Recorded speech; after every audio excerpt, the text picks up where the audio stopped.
Welcome, everybody. Welcome to this NET216 session on Network Firewall Proxy. This is fresh off the press. We launched last week. As you've seen, we still were updating slides last minute.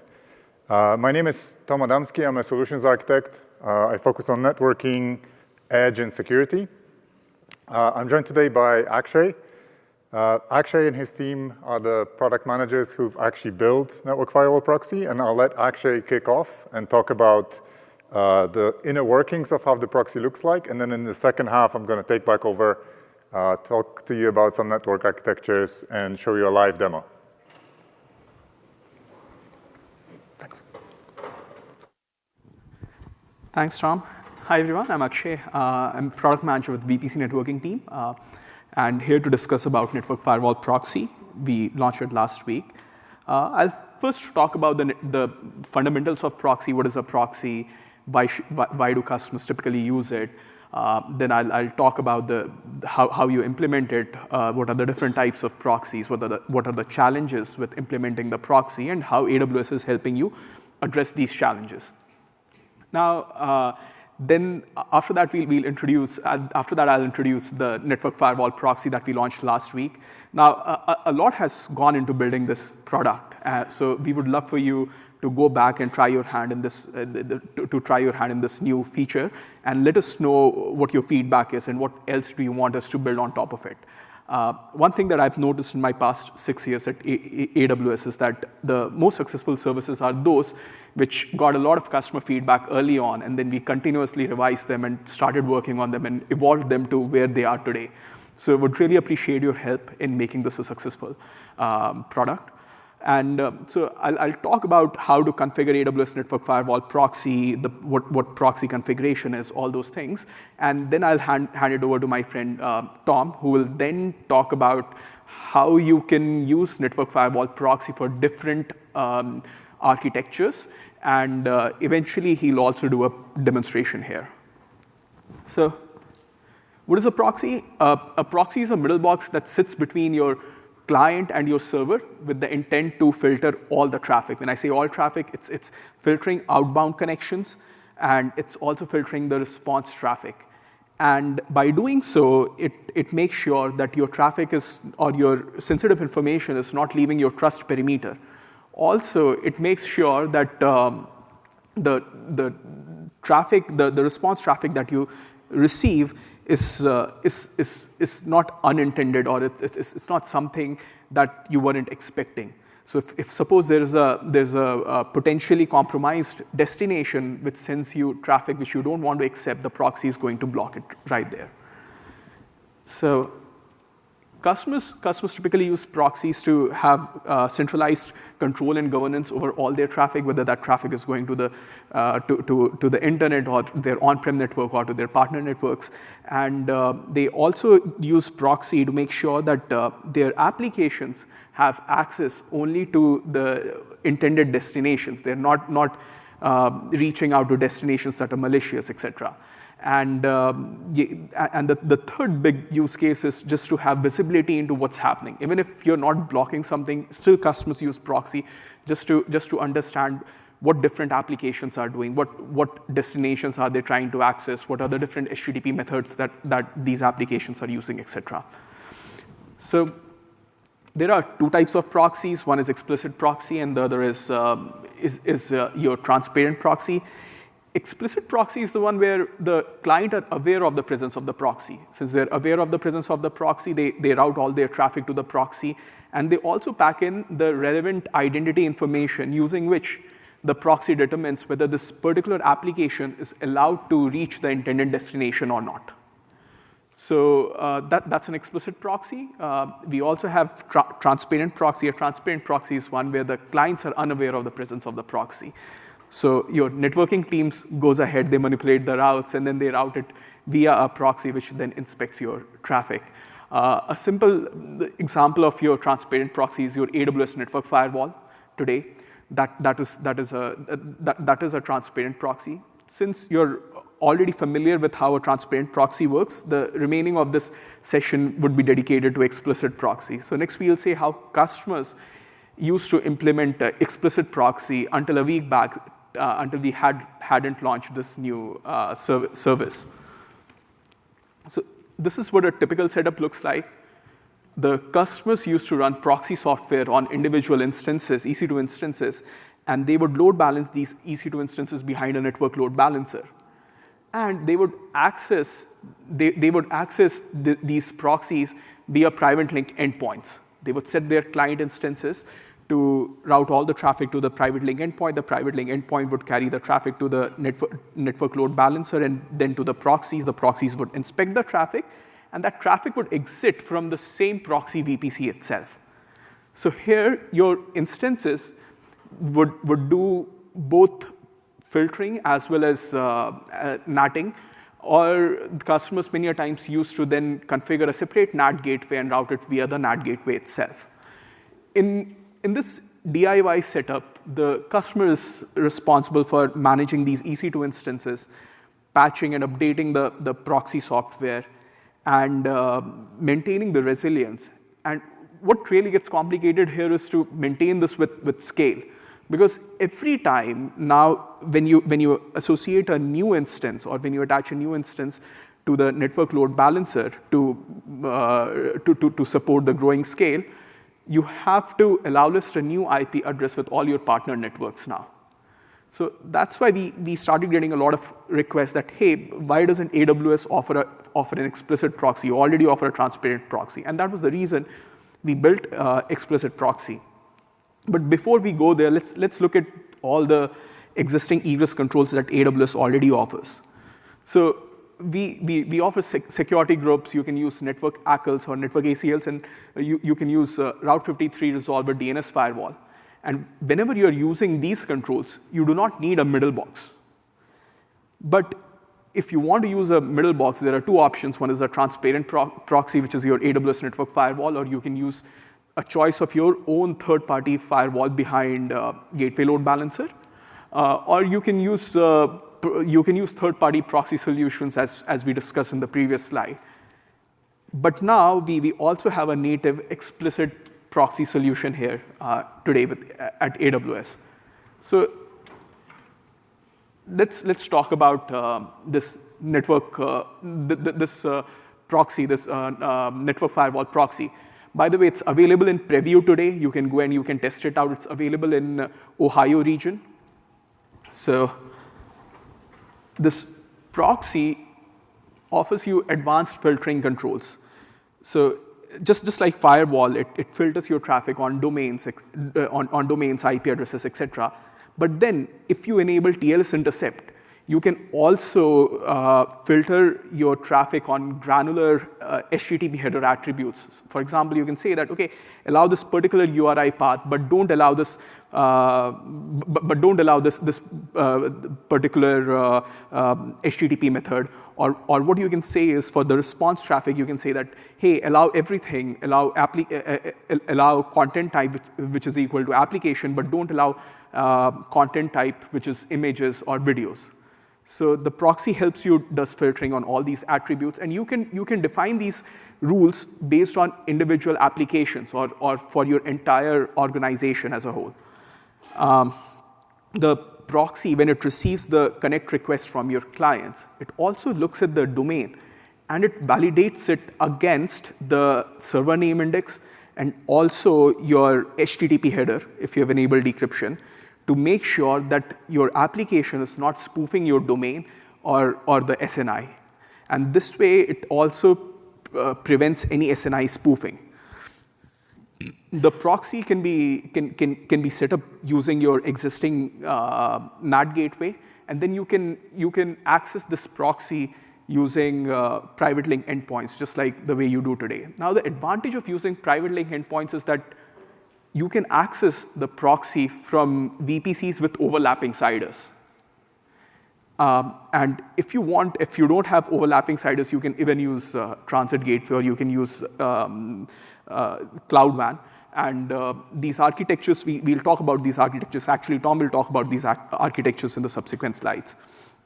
And this proxy would also give you comprehensive visibility into your traffic, into where the traffic is coming from, what VPC it is coming from, what account it is coming from, where is it trying to go, what's the HTTP header method, all those details. This is what your typical proxy setup looks like. You have your applications in one VPC. You have a dedicated VPC where you have a NAT gateway running. The NAT gateway is important because it allows egress-only connectivity to your applications. It does the network address translation for any traffic. So whenever you're creating the proxy, your proxy attaches itself to an existing NAT gateway. You select a NAT gateway and it attaches itself to it. And this proxy is governed by a proxy configuration. You can, for those of you who use network firewall, you can think of proxy configuration as your policy. It is a top-level container that contains all your rules in your desired priority order. And so all the traffic that's going through the proxy is governed by this proxy configuration. And in order to access this proxy, you use a proxy endpoint. This is your private link endpoint, which takes the service name, the proxy service name as input and is created in your application VPC to access the proxy. And once you have this endpoint, once you create the proxy, your proxy also comes with a fully qualified domain name. And you can use that FQDN to explicitly set up HTTP and HTTPS environment variables on your client instances. This way, your client instances are able to send traffic to the proxy via your proxy endpoint. So, and we'll also discuss about the different filtering phases here. But even before we go there, let's look at how the connection is established and what the traffic path looks like. So even before we go there, let me tell you the proxy, it offers robust security controls in 3 phases of your traffic. So your client instances establishes a TCP connection with your proxy via the proxy endpoint. And then it sends an HTTP connect request. At this point, the proxy extracts the domain name from the HTTP connect request. And if that particular domain is allowed by your security admin, then the proxy performs a DNS query in the context of the proxy VPC itself. Once it does the DNS query, it receives the IP address of the destination, and it establishes a TCP connection with the end destination. So now that we know what the traffic path looks like, let's look at where the filtering, what are the 3 phases of filtering or where the filtering happens. So here you have your client instances, which establishes a TCP connection with the proxy. After establishing the TCP connection, it sends the HTTP connect request. In this example, the client is trying to access github.com. So this is the first phase of filtering, where the proxy matches the traffic and it sees whether it should allow this particular client to access github.com or not. So this is called pre-DNS filtering. In pre-DNS filtering, for example, here, if it is allowed to access github.com, next what the proxy would do is it would perform the DNS query, get the IP address, and then it would establish a TCP connection with the end destination, with github.com. And once it has established TCP connection, it sends an acknowledgement, an HTTP 200 response back to the client instances, acknowledging that, hey, I have established a TCP connection with the intended destination. Then the client instance sends a HTTP request to the proxy, and this is the second phase of filtering. If you have enabled TLS decryption, the proxy looks inside your HTTP headers, and it makes the second layer of filtering. It says whether this application is allowed to access particular URI path or not, or whether this particular HTTP method is used or not. So you can say that, okay, allow HTTP get, but do not allow HTTP put. So this is the second phase of filtering, which is post DNS and pre-request.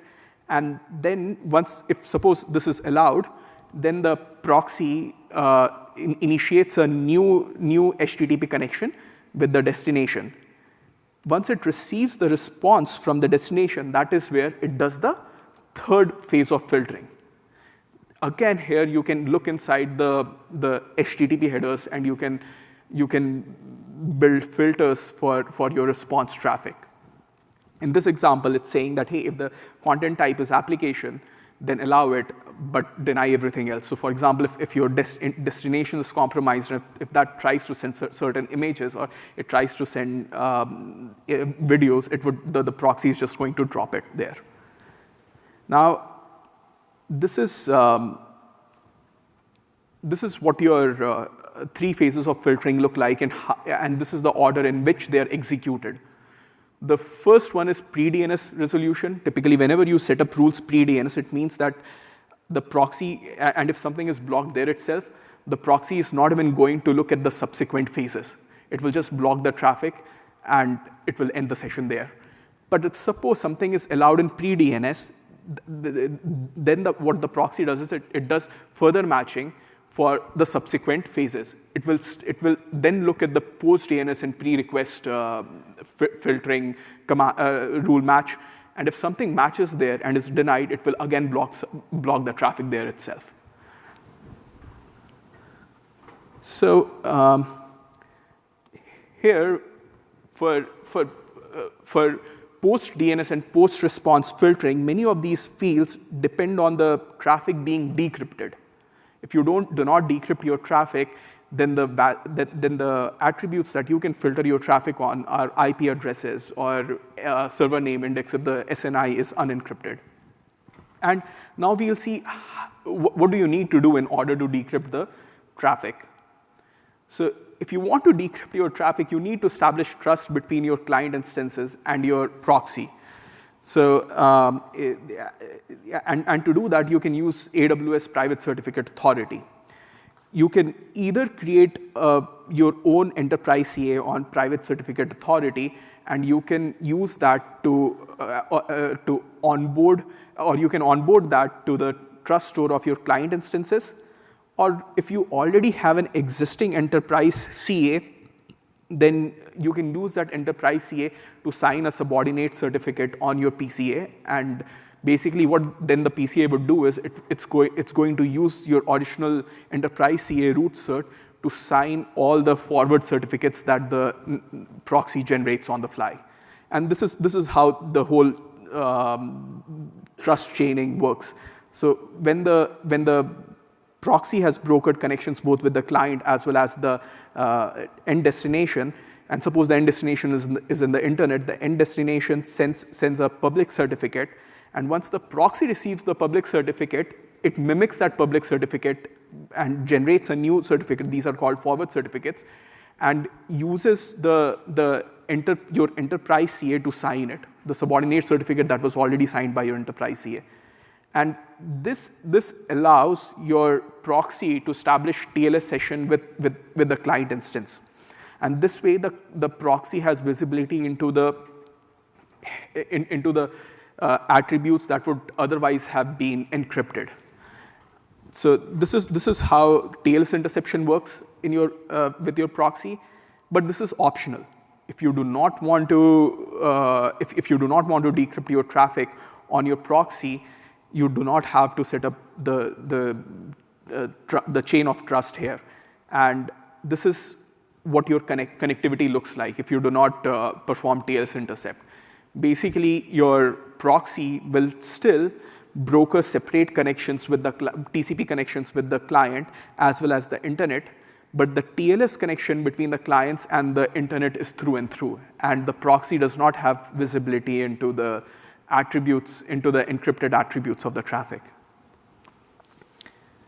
So if you remember earlier, we were talking about the three phases in which the filtering occurs. They also manifest in the same way in your rules. This is how you set up the rules. Your rules also have three phases. You can set up the rule for pre-DNS, for pre-request, and post-response. For example, if you want to enter a rule for pre-DNS, you can select pre-DNS. You can go into you can click next, And in the condition, you can add that, you can choose your condition. For example, you can say that, okay, destination domain equals malicious.com, bad.com, foo.com. And the action, if you can see in the backend, the action here is, one second, the action here is deny. It means when you enter this rule, any traffic that's destined to malicious.com, bad.com, or foo.com will be dropped, will be denied. This is how you set up rules. Now, you can add multiple conditions here. You can also add another condition where the condition key is your source, and you can apply specific policies or specific filtering rules to specific sources. For example, you can have the source account. You can say that these particular domains are allowed for this particular account, but are not allowed for other accounts in my organization. So this is how you set up rules. And to set up rules, you need rule groups, just like you do in your network firewall today. So rule groups are these containers where you can enter your rules, and you can then prioritize them in your desired priority. And the rules would be, the rules are matched against the traffic in the priority that you have added them in. And once you have these multiple rule groups, you can stack these rule groups inside a proxy configuration. So your proxy configuration contains multiple rule groups. You can have a rule group for every application team, and then you can consolidate them in a proxy configuration. Once you have consolidated your rule groups in a proxy configuration, that is when you create your proxy using this proxy configuration and an existing NAT gateway. And then finally, you create your endpoints to access the proxy. And we'll go through all these stages. So we already know how to enter rules now in rule groups. Once you have added rules in rule groups, you create a proxy configuration. And when you create a proxy configuration, the first thing you do is you select the default actions for each phase. So here, in this example, the default action for each phase is deny. It means that if none of the rules in your configuration matches the traffic attributes, the proxy is going to deny access to that traffic, and it's going to just block that traffic. And once you have selected the default actions, the next thing you do is you start attaching the different rule groups in your proxy configuration, and you can decide the priority at which you want those rule groups to be matched. So typically, if you have an organization, many customers, what they do is they build these rule groups which apply to their entire organization, and that takes the top priority. And then they have these granular rule groups which apply to individual applications or individual group of applications, and then they hierarchically prioritize them. By doing this, once you have created the proxy configuration, using that proxy configuration, you can create your proxy. And you can notice here that in order to create proxy, the two most important inputs are, one is the proxy configuration, which we created in the last step, and the other is the NAT gateway, is one of your existing NAT gateways. Here the example uses a public NAT gateway, but it can also be a private NAT gateway. So once you have configured all these, you can create your proxy. Now, once you have created your proxy, you have to access that proxy using your endpoints.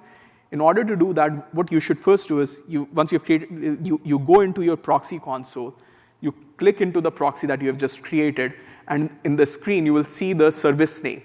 You select this service name, the one that's highlighted here, and then basically you copy it and you go into your private link endpoint settings, and in the endpoint settings, you create a new endpoint using whatever VPC you want, using this service name. This is where you enter the service name. And this allows you to create endpoints using which you can access the proxy. Now, I'll hand it over to Tom, who will talk about the different network architectures that are possible with it. Thanks, everyone. Thanks, Akshay.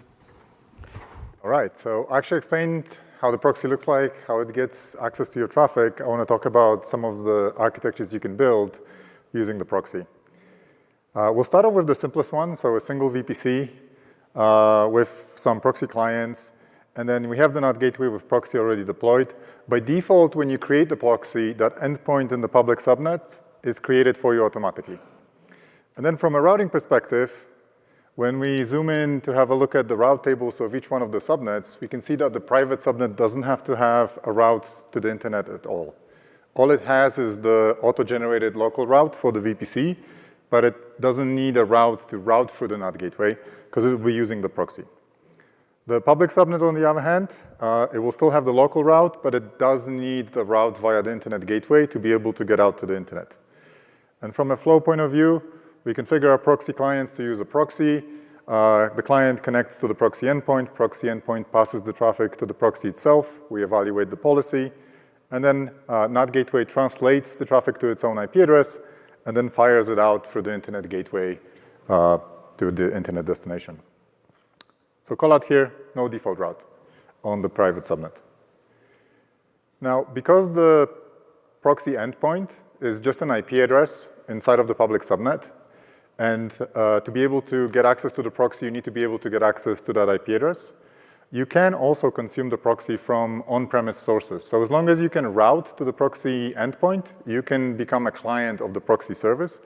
In the example here, I have proxy clients somewhere on-premise connected over Direct Connect, but it might as well be VPN or any other private connectivity model. From a routing perspective, not much is changing. We're adding one extra route to make sure that the public subnet has a way to return the traffic back to the proxy client. We can also have another scenario. So far, we've been talking about a model where all the traffic was going out somewhere to the internet, but you can have the NAT gateway. NAT gateway has a private IP address from the public subnet. So you could, in theory, use it to proxy traffic to get to anywhere. So you can get to your on-premise destination, and those destinations become accessible through the proxy. Now, majority of customers are going to have more than a single VPC. So this is how you would deploy across multiple VPCs. You're able to centralize a single NAT gateway and a proxy configuration attached to it through multiple proxy endpoints. I'm showing you 2 VPCs, but imagine there being hundreds of VPCs there. All of them don't need to have a route anywhere. Right? They don't have a default route. They don't have an internet gateway. All they have is the local route for whatever VPC they're in.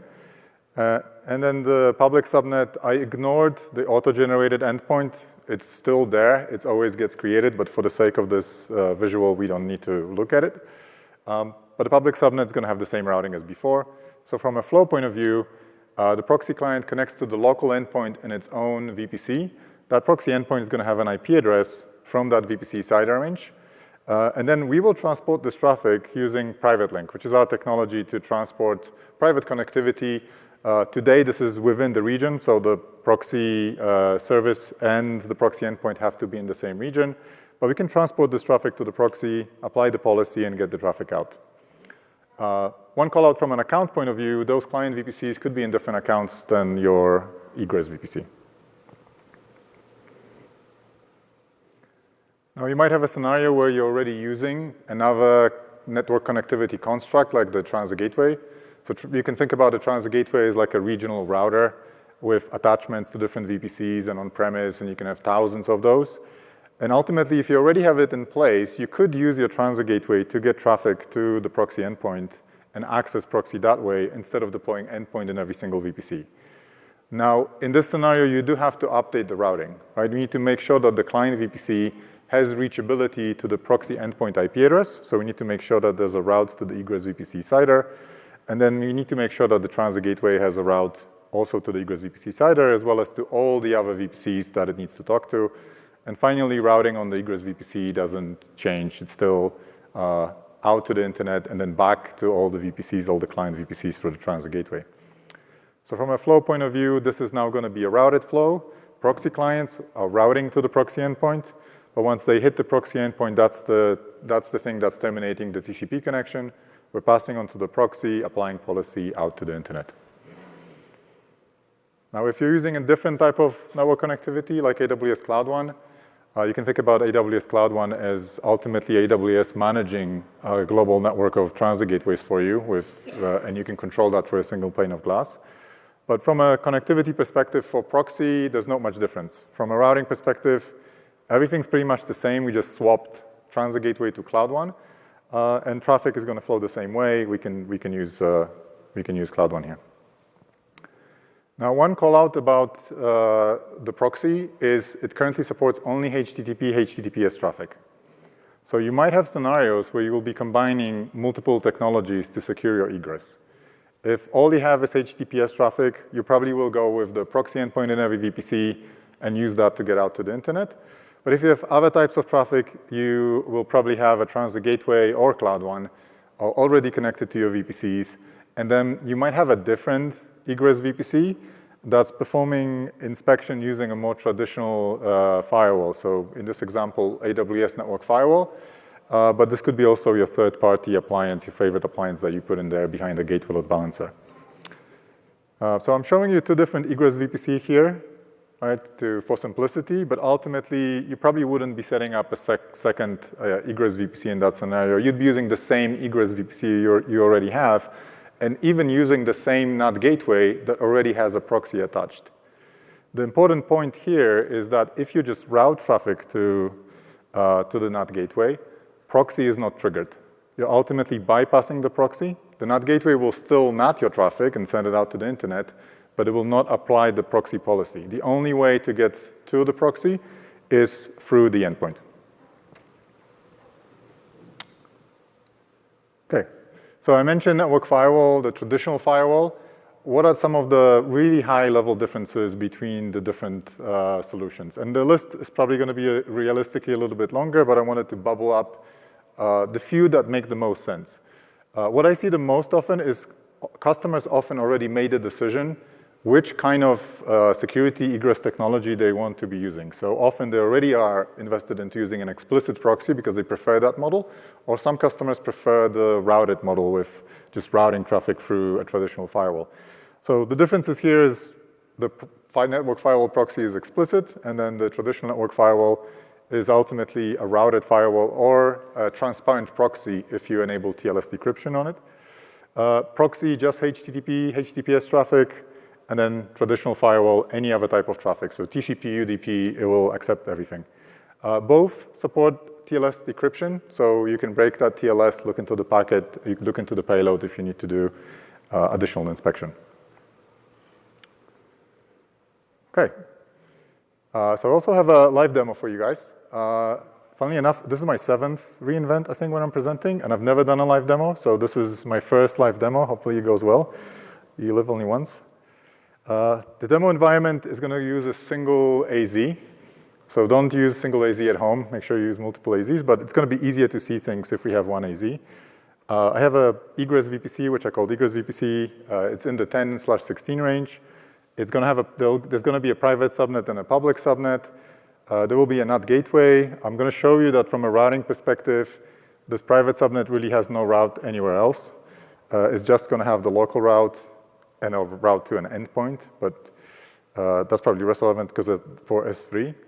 And then public subnet is going to have an internet gateway route. And what we will do is we will deploy the proxy. We'll first start with the proxy configuration, attach it to a proxy, and then attach the proxy to the NAT gateway. The endpoint will be automatically created. And because I want to do TLS decryption, I already pre-configured a private certificate authority. I generated a CA certificate, and then I installed that certificate already on my instance. So that certificate is already in the trust store of the instance. Otherwise, if I had the traffic going to the proxy and I got the spoofed certificate or the forward certificate that the proxy generates on the fly, I would get an error, right? It wouldn't be signed by the real certificate authority. But as long as I have this trust, everything's going to look good, and I'll be able to get traffic out to the internet. Okay, so let's get on to the demo. Okay, let's see, how is that looking for everybody? Okay, so let's start with looking at a VPC here. And let's have a look. We have our egress VPC, and what I like doing is looking at the resource map. So if we look at the resource map of a VPC, we can see everything that's inside. So we can see here that we have two subnets, that egress subnet that's public and the private. You can see the public one has a public route table, and it's using the egress internet gateway to get out to the internet. So that's fine. The public subnet is where we have a NAT gateway in the proxy. And then the egress subnet, which normally you would be routing through the NAT gateway, so it would have a route to the NAT gateway. In this scenario, it doesn't have a route to the NAT gateway. So the private route table has some route for an egress VPC S3 endpoint. So that's there by default. I tend to create my VPCs with S3 access already in them. But there's no routing out to the internet through the NAT gateway. So that seems to be isolated. And then we can connect to an EC2 instance. See all the running ones. And if you're asking, how am I getting to an instance that's completely isolated, I'm using EC2 Instance Connect. So, and EC2 Instance Connect has an endpoint.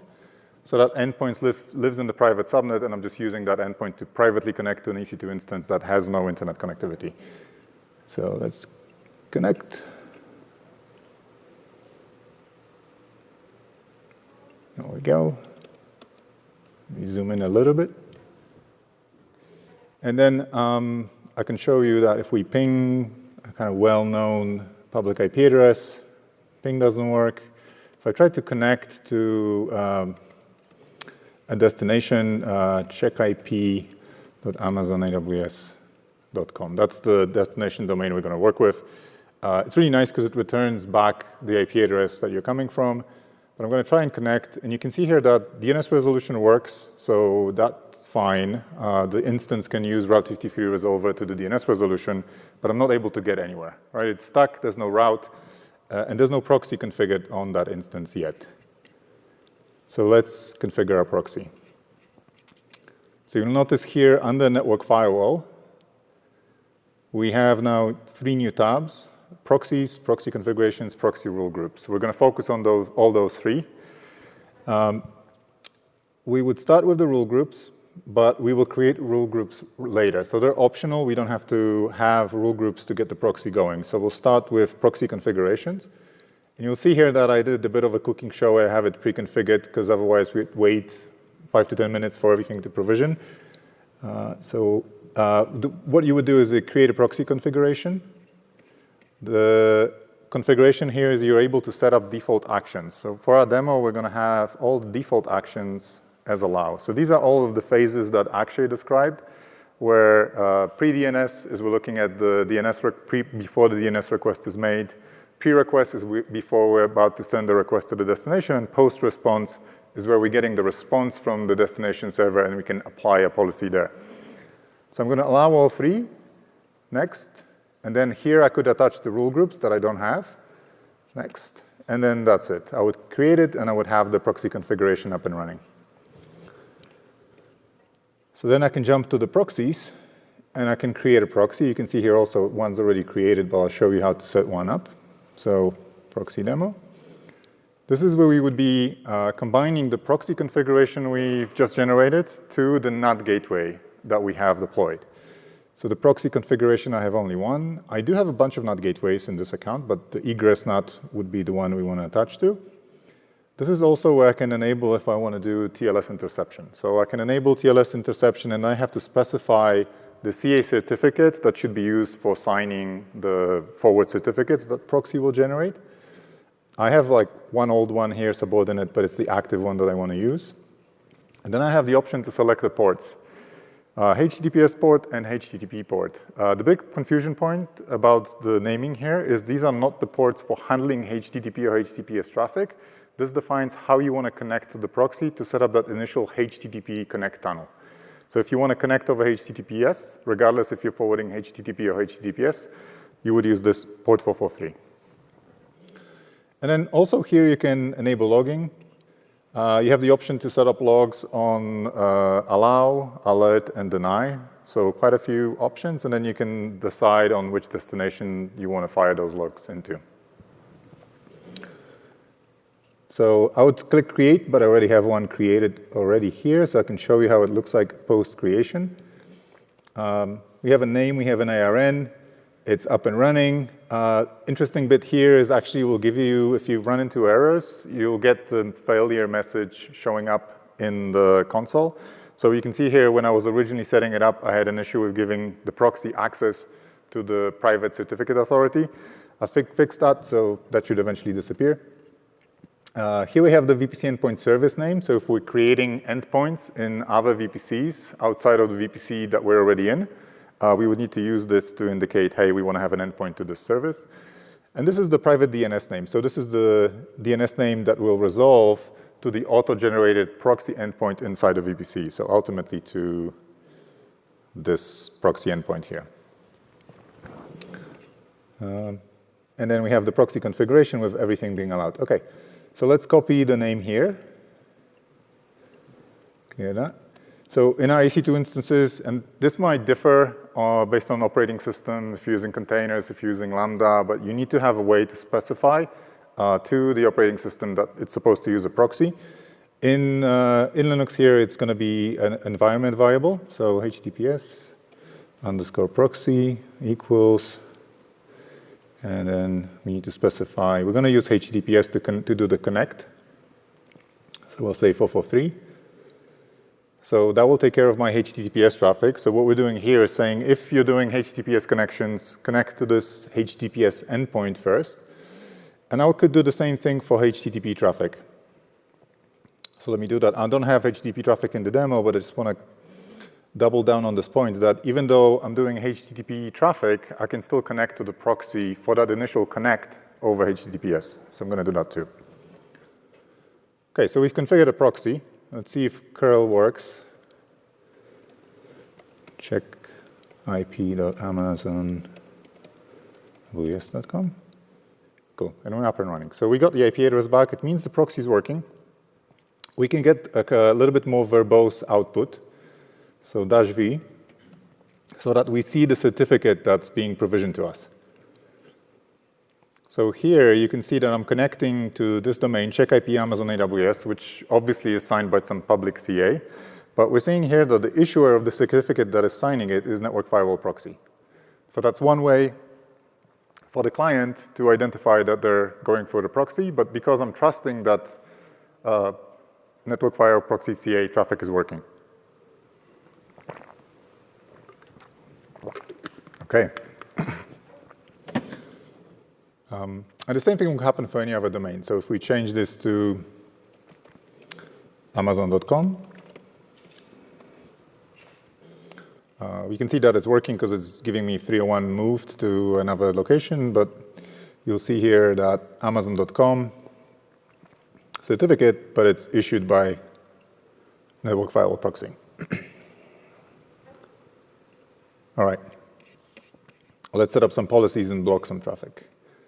So we're going to go back here to the proxy rule groups, and we can start creating rule groups. Let's do a demo rule group. Next. So we can start configuring our rules here. The first one I'm going to do is pre-DNS. I'm going to show you pre-request. I'm not going to show post-response. And this one's going to be allow a particular domain. So we'll shift the default to deny. And then this is going to be our list of the domains that we're allowing.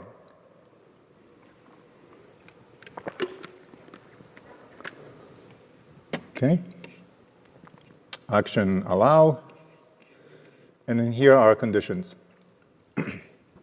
So we can see here there's a lot of different condition keys that you can use to define at what condition you want to perform which action.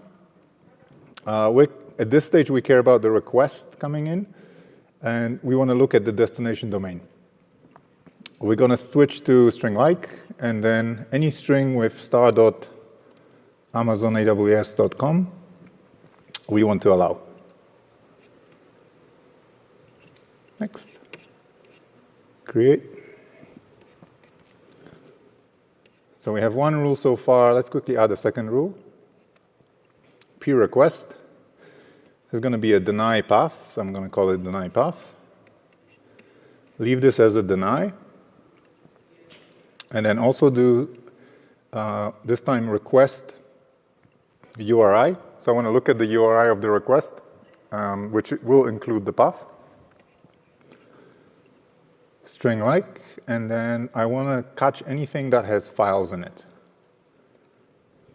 Like in reality, you probably will have a more specific URL in there, but this is good enough for the demo. So add this condition. We're looking at the URI, string like files, create. So now we have two rules here. One allow, one deny. Excuse me. And then the next thing we need to do is attach this rule group to our configuration. Oops, I went too far. So we have our proxy configuration. Right now, there's no rule groups. We're going to attach my rule group. So that's great. The only other thing we need to do is modify the default behavior for DNS. So we're going to deny that. So now the default will block all DNS queries for any domain, except for the one we allowed. And then we're blocking pre-request anything that has files in it. OK, so let's clear this up. Hopefully it's going to work. So can I still curl to check IP.Amazon AWS? OK, that's working. But if we do Amazon.com, OK, that's nicely being blocked. So we can see 403. That's a response back for the proxy. Or you can see that the connect tunnel failed, and we blocked that request. So now, the nice thing about this request with check IP Amazon AWS, I can add any path here, and the request still works. But it should fail if I put files in here. And I have example file, .file. OK. We can't see it failing. I need to do the verbose output. But you can see it's no longer responding. There we go. 403, forbidden. So we got it blocked both on the pre-request. We got it blocked on the DNS level. I'm not doing any modifications on the post response. But I can show you very quickly in the proxy rule groups what are the options for post response. So if I were to add a rule for post response, here are the conditions I would be looking at. So I'll be looking at all of the response conditions at the bottom here. Status code, content type, HTTP header, custom header name. Awesome. All right, so that was the demo. If anybody's interested in looking at the blog, we have a blog that we launched with some of the same details we covered today, but there's a lot of extra depth in some of the diagrams that might be interesting for you guys. And with that, thank you so much for attending. Hopefully this was a useful session. Leave us feedback in the app. Thank you.